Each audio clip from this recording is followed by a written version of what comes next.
السلام علیکم ورحمۃ اللہ وبرکاتہ۔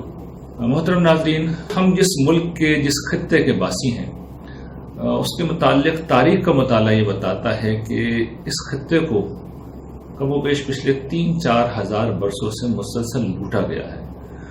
حملہ آور آئے ہیں، بیرونی حملہ آور آئے ہیں اور اس خطے کو وہ نوچتے کھسوٹتے رہے ہیں۔ آپ آریاؤں کے حملے کو لے لیجئے، آپ سکندر اعظم کے حملے کو لے لیجئے، آپ مشرق سے آنے والے افغان حملہ آوروں کو لے لیجئے اور پھر مغرب سے آنے والے انگریزوں کو لے لیجئے تو آپ یہ دیکھیے کہ ان سب نے اس خطے کو بہت نقصان پہنچایا، اس کے اموال پر تصرف کیا، اس کے جو وسائل تھے ان کو اندھا دھند لوٹا، یہاں کی دولت اپنے ساتھ لے گئے۔ لیکن اس سب کے باوجود، ان سب حالات کے باوجود یہ حقیقت ہے اور ایک ناقابل تردید حقیقت ہے کہ یہ خطہ بجائے اس کے کہ ویران ہو جاتا، آج کے دن تک قائم ہے، اور نہ صرف قائم ہے بلکہ دنیا کی 1/4 سے زیادہ آبادی کو یہ خطہ زندگی فراہم کرتا ہے، وسائل زندگی فراہم کرتا ہے، ان کو جینے کے اسباب مہیا کرتا ہے۔ تو یہ اس خطے کا پوٹینشل ہے۔ پرابلم کیا ہے، مسئلہ کیا ہے؟ دیکھیے، یہاں کے جو عوام ہیں، جو ان کا انداز فکر ہے، ان کی جو تربیت کی گئی ہے، انہیں سوچنے کا جو طریقہ سکھایا گیا ہے، جس طرح ان کے مزاج کے اوپر جذباتیت کو غالب کر دیا گیا ہے، اور جس طرح ان کے لیے سیاست کو سب سے زیادہ اہم بنا دیا گیا ہے، یہ میرے نزدیک سب سے بڑا مسئلہ ہے۔ ہمیں اس کو بدلنا ہوگا، اس صورتحال کو بدلنا ہوگا۔ قرآن مجید نے بڑی خوبصورتی کے ساتھ یہ توجہ دلائی ہے۔ اللہ تعالیٰ ارشاد فرماتے ہیں ان اللہ لا یغیر ما بقوم حتی یغیر ما بانفسہم۔ جب تک کوئی قوم اپنے اندر کی صورتحال کو نہیں بدلتی، اپنے آپ کو نہیں بدلتی، تو پھر وہ صورتحال بھی نہیں بدلتی جو اللہ تعالیٰ اس خرابیوں کے نتیجے میں، ان خرابیوں کے نتیجے میں، ان کمزوریوں کے نتیجے میں اس قوم کو جس صورتحال سے دوچار کر دیتے ہیں، تو پھر اللہ تعالیٰ کی بائی ہوئی آزمائش بھی نہیں ٹلتی۔ لوگوں کو بدلنا ہوتا ہے، قوم کو بدلنا ہوتا ہے، افراد ملت کو بدلنا ہوتا ہے، تب صورتحال بدلتی ہے۔ یہ قرآن مجید کا سبق ہے، اس کا پیغام ہے، اور بالکل واضح پیغام ہے۔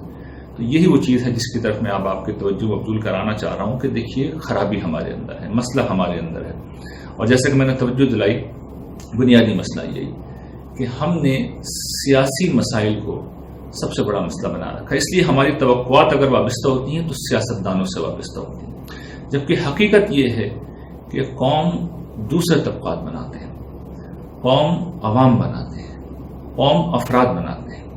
یہ افراد ملت ہیں، یہ عام لوگ ہیں جو قوموں کی تقدیر بدلتے ہیں۔ میں آگے بڑھنے سے پہلے ایک سادہ مثال آپ کے سامنے رکھوں گا، اس سے آپ میری بات کی معنویت سمجھ لیں گے۔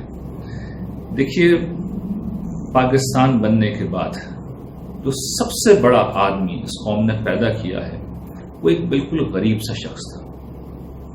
اس کو کوئی نہیں جانتا تھا، وہ بہت سادہ لباس پہنتا تھا، وہ سادہ سی چپلیں، ہوائی چپلیں پہنتا تھا، اور اس نے اس زمانے میں کہ جس زمانے میں اس قوم میں ہماگیر سماجی زوال آ چکا تھا، قوم کا ہر ادارہ زوال پذیر تھا، اس نے تنے تنہا ایک بہت بڑی تبدیلی پیدا کر دی۔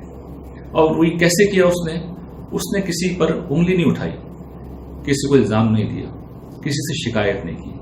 اس نے ایک مسئلے کو دیکھا اور اس نے اپنے آپ کو وقف کر دیا کہ وہ اس مسئلے کو حل کرے گا۔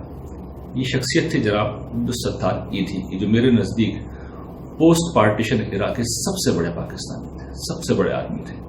انہوں نے تنہا ایک کاز کے لیے اپنی زندگی لگائی، اور ان کی کمٹمنٹ، ان کے اخلاص اور ان کی یکسوئی کا اثر تھا کہ وہ اپنی زندگی میں ہی لیجنڈ بن گئے۔ لوگ ان کے ساتھ آئے، انہوں نے خدمت خلقیہ کے امپائر کو وجود بخشا، اور دنیا کی کہتے ہیں کہ سب سے بڑی فری ایمبولینس سروس انہوں نے چلائی۔ اچھا، اپنی ذات میں تو انہوں نے خدمت کے جو ادارے بنائے سو بنائے، لیکن ان کا سب سے بڑا کنٹریبیوشن جو میرے نزدیک ہے وہ یہ کہ اتنی انسپائریشن انہوں نے پیدا کی کہ ان کو دیکھ کر ایک ایسے دور میں جب ہمارا سماج ہماگیر زوال کا شکار ہے، صحافت میں، سیاست میں، فنون لطیفہ میں، کھیل میں، لکھنے میں، ہر زندگی کے شعبے میں، ہر انٹلیکچوئل فیلڈ میں، ہر سوشل فیلڈ میں، جہاں ہم زوال کا شکار ہیں، خدمت خلق کا واحد شعبہ ہے کہ جہاں پر ایک سے بڑھ کر ایک لوگ آ رہے ہیں اور بڑے خدمت خلق کے کام اس وقت ہو رہے ہیں، اور یہ سب ایک ہی شخصیت کے اثرات ہیں۔ یہ عبدالستار ایری صاحب کے اثرات ہیں جنہوں نے پاکستان کے سب سے بڑے دور زوال میں سب سے بڑا کنٹریبیوشن کیا ہے. یہ تنہا ایک شخص کا فیصلہ تھا، اس کا عزم تھا، اور اس نے کسی اور کی سمت نہیں دیکھا. اس نے اپنی ایک راہ منتخب کی اور زندگی اس میں لگا دی، اور اس نے دنیا کو متاثر کیا. اس نے تبدیلی پیدا کی، حقیقی تبدیلی اس نے پیدا کی. وہ اتنی بڑی شخصیت تھے. تو میرے نزدیک وہ پاکستان پوسٹ پارٹیشن ایرا کے اس خطے کے سب سے بڑے آدمی تھے، اور طریقہ ان کا یہی تھا، پازیٹو ہو کے کام کرنا، غیر متاثر ہو کے کام کرنا، سیاسی میدان کو چھوڑ کر سماجی میدان میں کام کرنا، اور اپنی زمین جو ملی ہوئی ہے وہاں پر جو ممکن ہے وہ فصل ہونا. اور اس کے نتیجے میں پھر دوسرے لوگ انسپائر ہوتے ہیں. اور آپ دیکھیے کہ اس وقت جو بھی سماجی خدمت خلق کے، فلاح و بہبود کے، صحت کے جو بھی لوگ آگے بڑھ کے کام کر رہے ہیں وہ بالواسطہ یا بلا واسطہ اصل میں ایدی صاحب کے ہی اثرات ہیں. تو یہ وہ رول ماڈل ہے جسے ہمیں سامنے رکھنا ہوگا، اور اس کو سامنے رکھ کے اب ہمیں اپنی سماج کی بنیادی خرابیوں کو دیکھنا ہوگا. دیکھیے ہمارا مسئلہ کیا ہے. ہم یہ سمجھتے ہیں کہ سیاسی میدان میں تبدیلی آئے گی تب تبدیلی آئے گی، تب سماج بدلے گا. یہ بالکل غلط ہے، یہ بالکل غلط ہے. معاملہ اس کے برعکس ہوتا ہے. یعنی سماج ہے جو بدلتا ہے، اس کے نتیجے میں پھر باقی شعبوں میں تبدیلی آتی ہے. ورنہ تبدیلی آ بھی جائے تو غیر مؤثر ہو جاتی ہے. میں آپ کو اپنی تاریخ سے مثال دیتا ہوں. ایوب خان کا زمانہ ہم سب جانتے ہیں، ہمارے ملک کی تاریخ کا سب سے زیادہ تابناک دور ہے. صنعتی ترقی عروج پہ تھی. ایشین ٹائگر جو آج ممالک بنے ہوئے ہیں ان کے لیے ہم رول ماڈل تھے. پاکستان ایک معاشی سپر پاور بن کے سامنے آ رہا تھا. لیکن آپ دیکھیے کہ وہ اشرۂ ترقی ختم ہوا اور ساری ترقی بھی ملین میٹ ہو گئی اور ملک دو لخت ہوا اور ہم بہت پیچھے چلے گئے. سیاسی طور پہ آپ دیکھ لیجیے تو ذوالفقار علی بھٹو جیسی بڑی شخصیت پیدا ہوئی. کیا ان کا دبدبہ تھا، کیا ان کا روب تھا، کیا ان کی صلاحیت تھی، کیا ان کی اقوامی مقبولیت تھی. وہ لوگ جنہوں نے اس دور کو دیکھا وہ سب جانتے ہیں. لیکن آپ دیکھیے کہ ان کی کرشمہ ساز شخصیت جب اس دنیا سے رخصت ہوئی تو پاکستان میں بہت نیچے جا چکا تھا. وہ پاکستان کو زوال سے نہیں بچا سکے. تو سیاسی استحکام بھی آپ کو نصیب ہو جائے، معاشی استحکام بھی آپ کو نصیب ہو جائے، تب بھی اگر معاشرہ زوال کی طرف جا رہا ہے، معاشرہ اگر پیچھے جا رہا ہے، معاشرے کے اندر سے اگر انسانوں کے رویے خراب ہو رہے ہیں، اخلاقی اقدار اگر ختم ہو رہی ہیں، انسان اگر بگڑ رہے ہیں، تو پھر سیاستدان کچھ نہیں کر سکتے. پھر معیشت کی کوئی ترقی بھی حقیقی ترقی نہیں ہوتی، صورتحال ریورس ہو جاتی ہے. چنانچہ کرنے کا کام کیا ہے؟ وہی چیز رول ماڈل ایدی صاحب کو بنانا ہے، اور پھر سماج میں نوجوان اٹھے، وہ اپنی زندگیاں لگائیں اور اس کاز کے لیے وہ پوری قوت کے ساتھ کام کریں، ہر سلے سے بے پرواہ ہو جائے، ہر طرف سے وہ اپنا فوکس ہٹا دیں. اور اس کے لیے جو دو میدان میں سمجھتا ہوں بڑے اہم ہیں، اس کی طرف میں آخر میں توجہ دلا دوں گا. دیکھیے ایک ہے اخلاقی طور پر ہم بہت خراب صورتحال سے جا رہے ہیں. لوگ کہہ رہے ہیں کہ روپیہ ڈی ویلیو ہو رہا ہے. میں کہہ رہا ہوں ہمارے ملک میں انسانوں کی اخلاقی حیثیت یہ ڈی ویلیو ہو رہی ہے. ہم بحیثیت انسان ڈی ویلیو ہو رہے ہیں. یہ سب سے بڑا المیہ ہے، یہ سب سے بڑی ٹریجڈی ہے. ابن خلدون جو دنیا کے پہلے سوشل سائنٹسٹ تھے، انہوں نے یہ ضابطہ بیان کیا اور بالکل ٹھیک بات بیان کی ہے کہ جب کوئی قوم اخلاقی طور پر خراب ہو جائے تو پھر دنیا میں زوال اس کا مقدر ہوتا ہے، تباہی اس کا مقدر ہوتی ہے. اخلاقی اقدار کی پامالی ہے جو ہمارا سب سے بڑا مسئلہ ہے. دیکھیے ہمارے یہاں نہ دوا خالص نہ غذا خالص. ہمارے تاجر جو ہے ہم جانتے ہیں ملاوٹ کرتے ہیں، ناجائز منافع خوری کرتے ہیں. اسی طریقے سے چور بازاری بھی ہوتی ہے. اور ہم یہ بات جانتے ہیں کہ ہمارے سرکاری ملازم ہوں یا پرائیویٹ کام کرنے والے ہوں، اپنا کام محنت و دیانت داری سے پوری طرح نہیں کرتے. ہمارے یہاں کوئی شخص اپنی ذمہ داری پوری کرنے پر تیار نہیں ہے. ہم اخلاقی طور پر بھی پست ہیں، انسانی رویوں کے دوار سے بھی ہم پست ہیں. اس صورتحال کی اصلاح کے لیے ایک بہت بڑی مہم کی ضرورت ہے. جتنے زیادہ لوگ اس کام کے لیے اٹھیں کم ہے. تو یہ ایک چیز ہے. دوسری یہ ہے کہ تعلیم ہے جو قوموں کو ترقی کی راہ پہ ڈالتی ہے. ہمارے یہاں آپ جانتے ہیں اس وقت سب سے بڑی کرپشن شاید تعلیم کے شعبے میں ہو رہی ہے. جس درجے کی نقل ہے اور جس طریقے سے ہمارے یہاں رٹا لگا کے بچوں کو تعلیم دلوائی جاتی ہے تو کوئی قابلیت پیدا نہیں ہو رہی. ہم اپنی قوم کے نوجوانوں کو آپ یقین کریں ذبح کر رہے ہیں.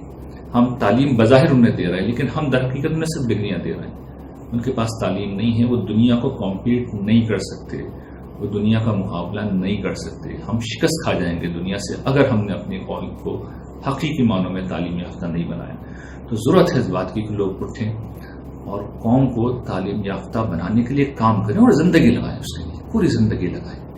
اس کے لیے دیکھیے ہمارے یہاں ابھی کیا طریقہ ہو گیا ہے کہ کوئی ایشو ہوتا ہے، ہم اس درجے میں کرنٹ افیئر کے عادی ہو چکے ہیں کہ کوئی ایشو ہوتا ہے ہم سوشل میڈیا پہ ہنگامہ کر دیتے ہیں، الیکٹرانک میڈیا پہ ہم ایک ہنگامہ کر دیتے ہیں، 4 دن بعد پتہ ہی نہیں چلتا، وہ ایشو بھی گیا، وہ جذبات بھی گئے، وہ احساسات بھی گئے، ہم کسی نئے ایشو میں لگ جاتے ہیں۔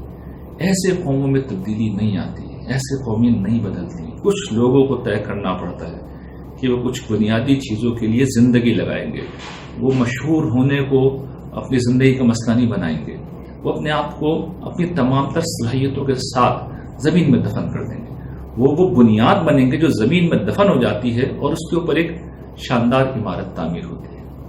تو ایسے لوگ اگر اس قوم میں پیدا ہو جائیں، پھر اس کا نتیجہ یہ نکلے گا کہ وہ قوم جو اس وقت بہت سارے مسائل کا شکار ہے، زیادہ وقت نہیں گزرے گا کہ ترقی کے راستے پر انشاءاللہ اپنا قدم رکھ دے گی۔ باقی جو موجودہ حالات ہیں ان میں صرف ہم یہی کہہ سکتے ہیں کہ اس وقت تو ہمیں بہرحال صبر کرنا ہوگا اور سسٹم کو ڈیریل نہیں ہونے دینا، ہمیں انسٹیبل نہیں ہونے دینا صورتحال کو، صبر سے کام لینا ہے، اللہ سے اپنے گناہوں کی معافی مانگنی ہے، جو کچھ ہم کاٹ رہے ہیں وہ ہمارا ہی بویا ہوا ہے، تو اس کے سوا کوئی چارہ نہیں ہے کہ ہم صبر کریں، ہم سسٹم کو ڈیریل نہ ہونے دیں، جو صورتحال ہے اس کو حوصلے کے ساتھ برداشت کریں، اللہ کی طرف رجوع کریں، اس سے معافی مانگیں اور اپنے اپنے دائرے میں اچھے کام کرنے کا عزم کر لیں، اعلی انسان بننے کا عزم کر لیں۔ دیکھیے دنیا اللہ تعالیٰ چلا رہے ہیں، افراد کا معاملہ وہ آخرت پر موقوف رکھتے ہیں، لیکن قوموں کا محشر کی دنیا ہے، اور وہ قوموں کا فیصلہ کس بنیاد پہ کرتے ہیں؟ وہ قوموں کا فیصلہ کرتے ہیں افراد کے رویے پہ، اور کس بات پہ؟ اس بات پہ نہیں کہ افراد کیا تقریریں کر رہے ہیں، افراد فیس بک پہ کیا لکھ رہے ہیں، سوشل میڈیا پہ کیا لکھ رہے ہیں، الیکٹرانک میڈیا پہ آ کے وہ کیا بول رہے ہیں۔ افراد کا فیصلہ وہ اس بات پہ کرتے ہیں کہ وہ اپنے حلقے میں، اپنے دائرے میں، اپنے سرکل میں کیا کر رہے ہیں، ان کی ذات میں ان کا رویہ کیسا ہے، وہ اخلاقی طور پہ کیسے لوگ ہیں، ان کے اندر کتنی اعلیٰ انسانی خصوصیات ہیں۔ تو قوم کا فیصلہ، اس قوم کا فیصلہ میرے ہاتھ میں ہے، آپ کے ہاتھ میں، ہم سب کے ہاتھ میں۔ ہم آج اگر اللہ کے حضور رجوع کریں گے، ایک بہتر انسان بننے کا عزم کریں گے، تو انشاءاللہ یہ صورتحال بہتر ہوگی۔ وآخر دعوانا الحمدللہ رب العالمین۔